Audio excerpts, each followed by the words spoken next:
Hindi ko ito ang job na makapagpapasaya sa akin.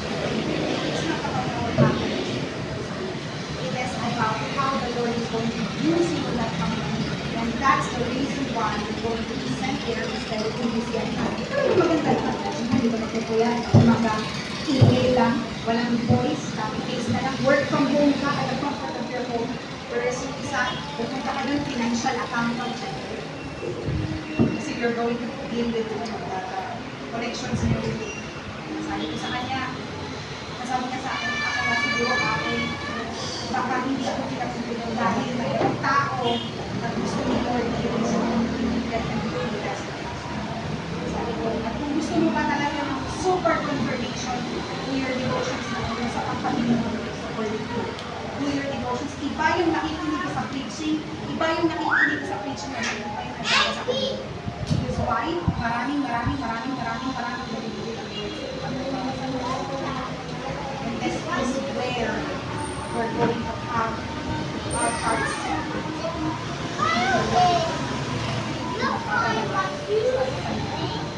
Kasi grabe yung mga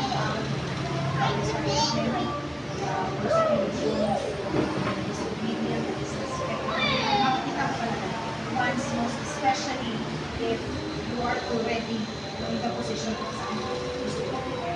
And again, the thing that we have to praise God for is that, Lord, salamat is kami dito sa Pilipinas, Lord, free. Ibang bansa, China, na-memorize tayo, ibang course. But some of them remember as a shock.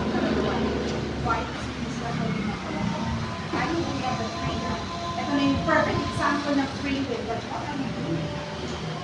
What is the church doing? What is the leaders doing? What are the groups doing? Amen? And one thing more, before we're going to end, thank you for being alive. Before we're going to end, I pray na sa lahat tayong mga magulang dito, whether you have a toddler, youngsters, young adults, and everything, the reason why I shoot a message sa GC ng church natin, if there are any young professionals ages from 20 to 28, if I'm not mistaken, because I'd like to have a cell group for young professionals. I wanted to activate that while the youth is being handled by the board. I wanted to go through the young professionals. Why? Because these people has a great influence. These people is already matured for correction. These people is already expected, to make things happen. Kasi they have the luxury of time. Hawak nila yung schedules nila. Go there. And sa mga magulang, I pray that when your children are fast asleep, kayo'y gising pa, take time, 2 minutes, lay your hands on them, pray for them. Ask Jesus to bless them, to use them for His ministry. Kasi ang tanging gusto ng kaaway dito is to separate us from the love of God. At hindi natin, lalo na tayong matatanda na our years are not going to be 80 years more. Good age na tayo. Ito may iwan na to. May iwan tong henerasyon na to, yung mga anak natin, yung mga apo natin, yung mga bata sa simbahan ito may iwan. What are they gonna do if they're not being related? Holding the microphones, playing the instruments is not a description. Sorry. It's not a description of you being related already sa Panginoon. Change. Bear fruit. Amen? Thank you.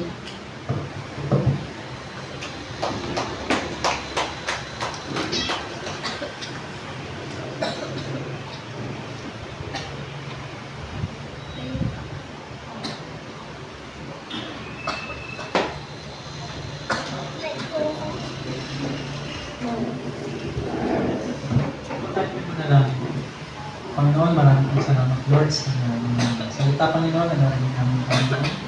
Lord, I pray, Panginoon, na ito po ay maipabuhay namin, Panginoon. Lord, Ikaw po yung magbigay po sa amin ng wisdom, Panginoon. Ikaw paano namin ito gagamitin, Panginoon. For us to use this, Panginoon, maging sa mga kasama namin sa bahay, Panginoon, mga kasama namin sa trabaho, Panginoon, mga kaibigan namin, Panginoon. Lord, Ikaw po yung maggabay sa bawat isa, Panginoon. Lord, salamat po sa gabi Ikaw, Panginoon. Ikaw po yung pinapupuri namin. Sinasamba namin. Matamis na pangalan ng Jesus. Amen.